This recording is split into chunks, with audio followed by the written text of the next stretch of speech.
Assalamualaikum warahmatullahi wabarakatuh, kawan petani.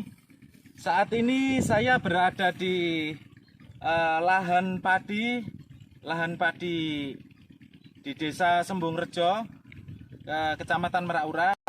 Pagi ini saya harus melakukan pengecekan untuk pH tanah karena dari kelompok tani itu menyampaikan bahwa kondisi tanaman di beberapa lahan di Desa Sembungrejo ini, terutama lahannya Pak Kamituo Sembungrejo, itu kondisi padinya kerdil, kemudian banyak yang menguning.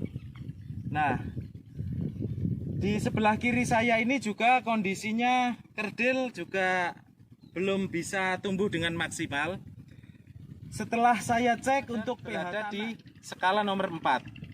Mungkin yang bisa saya sampaikan ke kawan petani mengenai kondisi pH tanah dan proses pemupukan. Jadi kawan petani, saya berharap nanti kawan petani bisa mengupayakan di satu kelompok tani itu minimal ada satu alat pH tanah yang bisa digunakan pada saat kawan petani harus mengecek kondisi lahan, supaya kawan petani ini tidak salah di dalam melakukan pencampuran pemupukan. Sekiranya dengan lahan kondisi tanah pH sekian, itu penyerapan nitrogen dengan maksimal sebanyak berapa persen, itu harus kawan petani untuk kita sama-sama tahu dan kita pahami. Pada saat pH tanah itu berada di angka 4 atau di keasaman 3, saya sarankan kawan petani untuk mengurangi penggunaan nitrogen. Karena apa? Penggunaan nitrogen maupun kandungan pupuk yang memiliki kandungan makroprimer utama itu tinggi, pada saat pH tanah itu rendah atau di angka 4, 3, bahkan 2, itu penyerapan nitrogen, penyerapan pupuk yang kita aplikasikan ke dalam tanaman itu tidak bisa terserap maksimal. Kalau dengan pH tanah 3, pupuk yang diberikan ke tanaman itu perkiraan penyerapannya itu hanya sekitar 18-20% saja. Bahkan bisa lebih turun lagi. Jadi sia-sia juga kalau kita melakukan pemupukan dengan banyak, dengan tanpa mengira kebutuhan tanamannya berapa, karena akan banyak terbuang sia-sia. Tanaman tidak bisa menyerap dengan maksimal pada saat pH tanah rendah. Pupuk tidak bisa terserap dengan maksimal kandungan.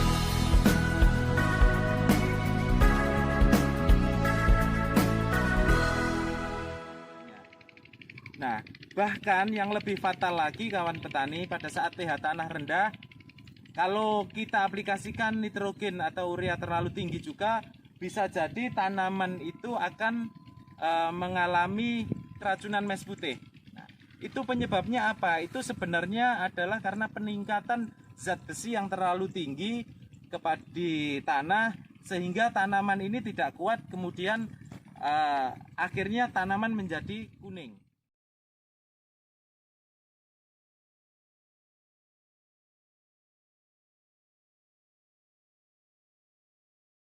Nah, orang Jawa bilang itu keracunan mes putih. Nah, dengan kondisi yang awal cuaca tidak bagus, baru dilakukan pemupukan 1 kali, maka saran saya bisa dilakukan pemupukan 1 kali lagi, itu menggunakan pupuk yang banyak memiliki kandungan fosfat tinggi, pupuk yang memiliki banyak kandungan kalsium, magnesium, kalium, dan nitrogen juga disesuaikan. Supaya apa? Supaya tanaman yang sudah dalam kondisi lumayan jelek ini bisa perlahan-lahan dan berangsur-angsur menjadi normal. Ini yang bisa saya sampaikan kawan petani. Semoga harapan saya juga nanti petani bisa lebih bijak dalam menggunakan pupuk untuk tanamannya.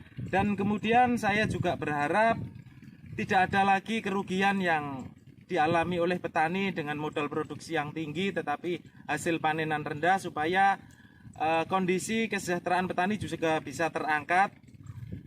Harapan saya juga untuk di wilayah sini mau pakai pupuk apa saja monggo terserah, tetapi bijaklah dalam melakukan pemupukan.